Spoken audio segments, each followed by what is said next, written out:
I have signed up as Karen Calavity. No. Okay, the next speaker I have signed up as John Palmer.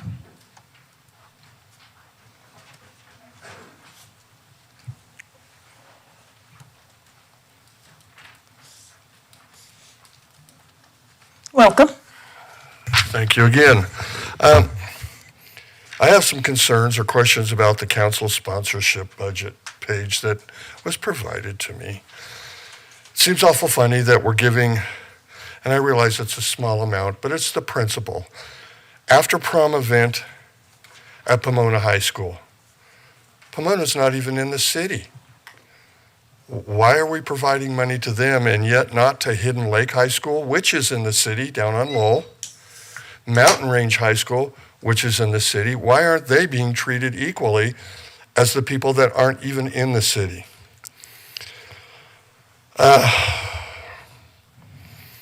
The CASA events. The first one, Adams County and Broomfield. Why are we spending $5,000 of our taxpayer money for a wine tasting event? Good question. CASA of Jefferson County and Gilpin County. I can see us giving money to Jefferson County because it's city's part of it. But Gilpin County doesn't make sense. We're just giving money away, or these are your pork barrel projects that we all hear about that the congressmen and senators have. Going home, two very large contributions, $5,000 and $2,500. One of them being for a fiesta, $5,000 for the Growing Home Fiesta. I'm not sure what kind of fiesta that is, but it must be one hell of a fiesta. My next concern is all of these golf tournaments. Front Range Community College, we're giving $2,400 for a golf tournament. Highland Hills Foundation golf tournament, $1,000. I thought there was a third one here.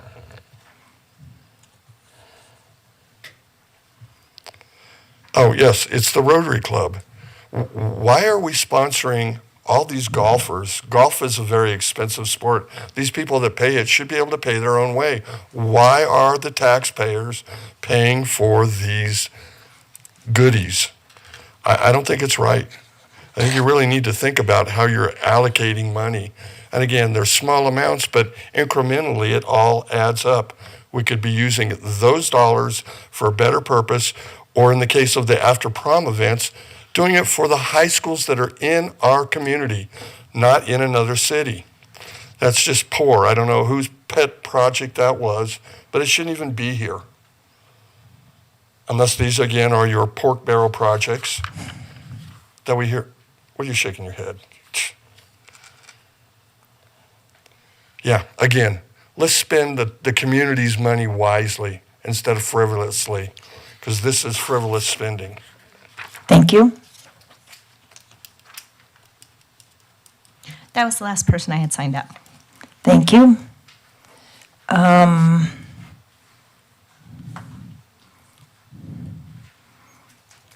Is there a motion? Councilor Seymour? Thank you, Madam Mayor. I move to pass Councilor's Bill number 47 on first. Did I get the right one?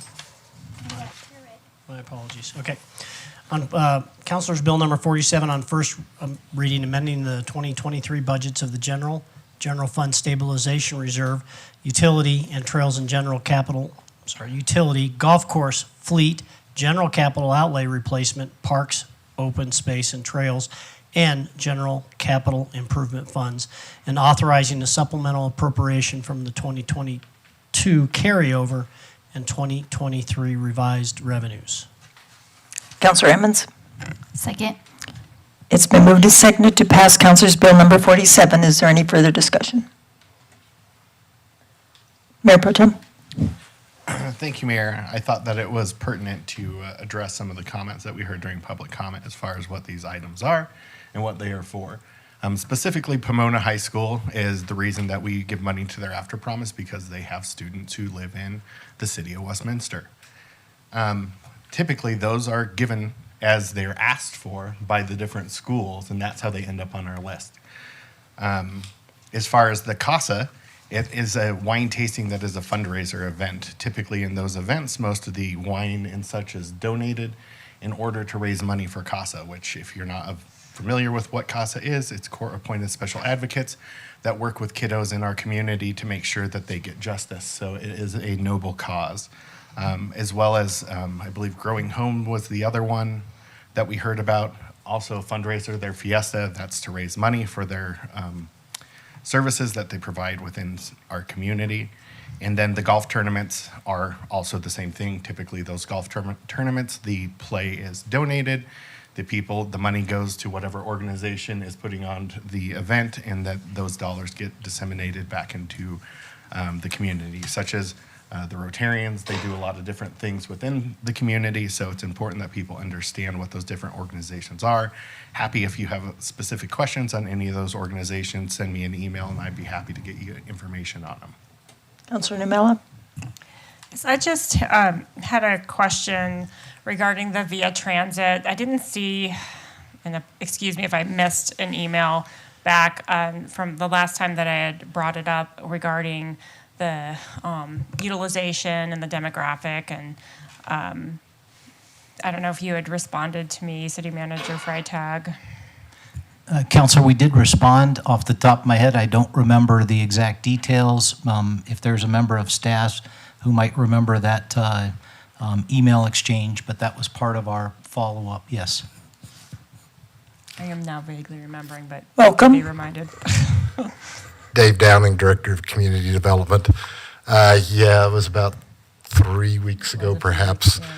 Prepared just a short paragraph giving a summary of some of the demographics of the Via Transit. The only one I can remember vividly was over the course of the year that city participated with Via. My recollection was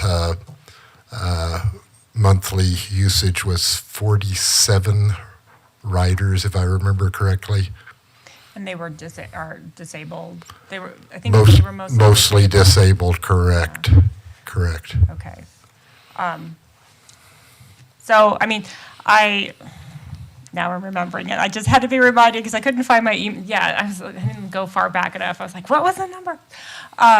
So, I mean, I would still like to see Via Transit be considered for, if not this budget, for carryover or something, so that we have some continuity in providing transit options for disabled folks in the city, because they don't have many options if they need to have special equipment or wheelchairs to get to their appointments. And I have a very soft spot in my heart for this because my mom cannot see and I do not live near her, and I only get to go down, once a month or every 2 months to help her get to the things she needs to get to. So I know how difficult it is for people who need rides and need assistance. So I'd just like to lay that on the table if there's any way to add it in now, or if we can continue to think about ways to get it back into our scheme of,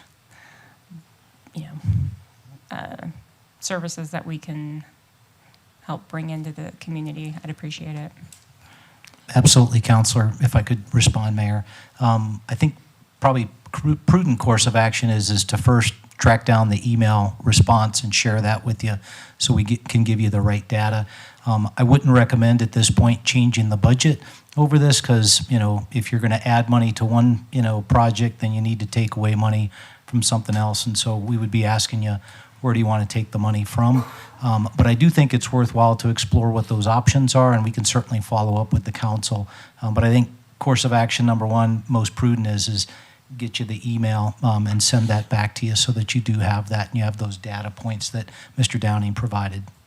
Mayor Pro Tem just reminded you. He showed it to me. I remember I just didn't go back far enough. So I have the email. Okay. I would just like that consideration in the future for us. Thank you. Mayor Pro Tem? And I did just float that to the top of council's list. But on that note, and I mean, I wouldn't ask to change it, but I would ask to support the idea of us looking at it into this next year. Specifically, we had some ideas brought up, or some different services that Councilor Emmons brought up that potentially our residents might be able to look at. So it'd be interesting to look at what services VIA provided and the demographics they provided it to, see if there are other programs such as the ones that RTD do that still costs some amount of money, and maybe instead of funding a whole different one, maybe we could look at like a grant program or something. So I would ask staff to go back this next year and rethink it and just look at what the need is and what the different available options are to kind of meet the same thing that Councilor Nurmela is asking. Counselor Emmons? Thank you. I just wanted to clarify there was also a comment on Gilpin County for CASA. CASA is served by Broomfield and Adams County in one part, and then the other sector of CASA, they represent many counties, but they combine. So Adams County and Broomfield, and Jefferson County and Gilpin County, and they combine resources just like any other county or any other municipality. And so with that, in providing resources and benefit to CASA, they represent 4 different counties, and we fall in 2 of them. And Counselor Nurmela, I agree, especially we need to know those people with different abilities and what they do need. We heard about some other possibilities, but if they need lifts and those kinds of things, we know Uber drivers don't necessarily have them. If they do, it's a lot fewer that do. So, yeah, we just need to know what we can do for those folks. Thanks. Anything else? Roll call, please. Mayor McNally. Yes. Counselor Nurmela. Yes. Counselor Seymour. Yes. Counselor Baker. Oh. Mayor Pro Tem Demott. Yes. And Counselor Emmons. Yes. The motion passes on a 5-1 vote. That brings us to Resolution 31. Counselor Seymour? I move to adopt resolution number 31, establishing the 2024 pay plans. Counselor Emmons? Second? It's been moved and seconded to adopt Resolution number 31. Is there any further discussion? Roll call, please. Counselor Nurmela. Yes. Counselor Seymour. Yes. Counselor Baker. No. Mayor Pro Tem Demott. Yes. Counselor Emmons. Yes. And Mayor McNally. Yes. The motion passes on a 5-1 vote. That brings us Counselor's Bill number 48. Counselor Seymour? Move to pass Councilor's Bill number 48 on first reading, amending chapters 7, 8, and 12 of Title 8 of the Westminster Municipal Code concerning the amount and implementation of water, sewer, reclaimed water fee rates. Counselor Emmons? Second? It's been moved and seconded to pass Counselor's Bill number 48. Is there any further discussion? Mayor Pro Tem? I just want to reiterate what my ask was from the budget retreat for the record. So if we recall, I had asked about looking at ways to potentially use money from the general fund to serve a part of our needs for the utility capital projects next year. And that's an idea that I have brought up before in the past. And so really the thought is so that we don't have to do 4.5 every year, because if we go back to what my intent was when we first did that modeling over 10 years, 4.5 was supposed to be the ceiling. It wasn't necessarily a gimme every year. So I want to make sure that we're being, the ask, which was agreed to in the budget retreat, was that this next year that we're going to work hard to see how we can drive that down and not hit that ceiling and get creative. So I just wanted to bring it up as we vote on this, because that ask being accommodated is why I'm comfortable voting for that this time. Roll call, please. Counselor Seymour. Yes. Counselor Baker. No. Mayor Pro Tem Demott. Yes. Counselor Emmons. Yes. Mayor McNally. Yes. And Counselor Nurmela. Yes. The motion passes on a 5-1 vote. Is there a motion to pass Resolution 32? Counselor Seymour? I move to adopt resolution number 32, setting the 2023 mill levy collectible in 2024, adopting the budget and capital improvement program for fiscal year 2024. Counselor Emmons? Second? It's been moved and seconded to pass Resolution number 32. Is there any further discussion? Roll call, please. Counselor Baker. No. Mayor Pro Tem Demott. Yes. Counselor Emmons. Yes. Mayor McNally? Yes. Counselor Nermella? Yes. And Counselor Seymour? Yes. The motion passes on a 5-1 vote. That brings us to Counselor's Bill number 49. Counselor Seymour? I move to pass Councilor's Bill number 49 on first reading, making appropriations to pay the expense of continuing the public business of the year 2024 and all other purposes required by the charter and by any other law. Counselor Emmons? Second? It's been moved and seconded to pass Counselor's Bill number 49. Is there any further discussion? Roll call, please. Mayor Pro Tem Demott? Yes. Counselor Emmons? Yes. Mayor McNally? Yes. Counselor Nermella? Yes. Counselor Seymour? Yes. And Counselor Baker? No. The motion passes on a 5-1 vote.